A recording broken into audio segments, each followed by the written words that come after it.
guys, thank you so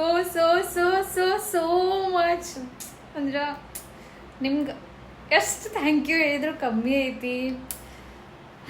ಇದೊಂಥರ dream come true ಇತ್ತು. ಅಂದ್ರೆ 1K 2K 3K ಅವಾಗ 3Kಗೆ ರೀಚ್ ಆಗೋದ ನಂಗೊಂದು ಹಿಂಗೆ ದೊಡ್ಡದು ಅನಿಸ್ಬಿಟ್ಟಿತ್ತು. But finally reached to 10K. So happy. Thank you so much guys.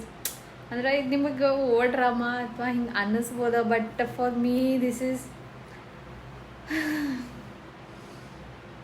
Dream come true. Literally very happy actually ನನ್ನ exams ನಡೆದಾವ.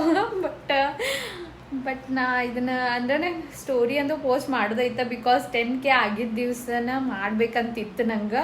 So ಇನ್ನೊಬ್ರು ಸ್ಟೋರಿ ಇಡೋಕ್ಕಿಂತ ಬೆಸ್ಟ್ ಅಂದ್ರೆ ಇಷ್ಟೆಲ್ಲ ನಿಮ್ಗೆ ಸಪೋರ್ಟ್ ಇದ್ರ ಸಂಬಂಧ ನಾ ಇಷ್ಟರೇ ಎಫರ್ಟ್ಸ್ ಮಾಡಬೋದ್ಕಿ ನಾನಾಗಿ ಒಂದು ವಿಡಿಯೋ ಮಾಡ್ಬೋದಂತ ಇತ್ತು.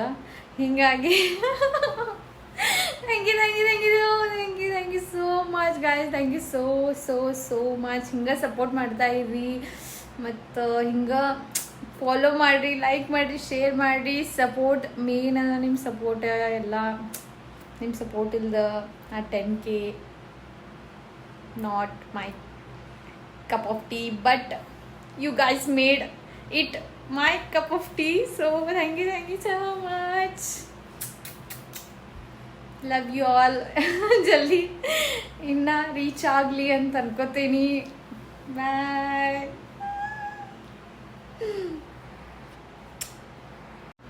ಮತ್ತು special thanks to my friends, family, my co actors. ನನ್ನ ಜೊತೆ ಯಾರ್ಯಾರು ವಿಡಿಯೋಸ್ ಹೋಗಿದ್ರಿ, ನಂಗೆ ಸಪೋರ್ಟ್ ಮಾಡಿದ್ರಿ, ಅಂದರೆ ನನ್ನ ಕಾಂಟೆಂಟ್ ಕ್ರಿಯೇಷನ್ದ ಪಾರ್ಟ್ ಇದ್ರಿ, ಅವ್ರಿಗೆಲ್ಲರಿಗೂ ಥ್ಯಾಂಕ್ ಯು ಸೋ ಮಚ್. ನಿಮ್ಮದು ಭಾಳ ಏನೋ ಅದ್ರೊಳಗೆ ಕೈ ಐತಿ ಈ ಫಾಲೋವರ್ಸ್ ರೀಚ್ ಆಗಾಕ. ನಂದು ಇನ್ಸ್ಟಾ ಫ್ಯಾಮಿಲಿ 10K ಆಗಾಕ. Thank you so much so much. Thank you so much guys. Means lot express ಮಾಡೋಕೆ ಆಗತ್ತೈತಿಲ್ಲ ಗೊತ್ತಿಲ್ಲ. ಬಟ್ ಈ ಹೊಲಸ್ ಎಕ್ಸಾಮ್ ನಡಕ್ಕೆ ಬಂದು ಭಾಳ ಪ್ರಾಬ್ಲಮ್ ಆಗಿದೆ. But it's okay. Will celebrate this together.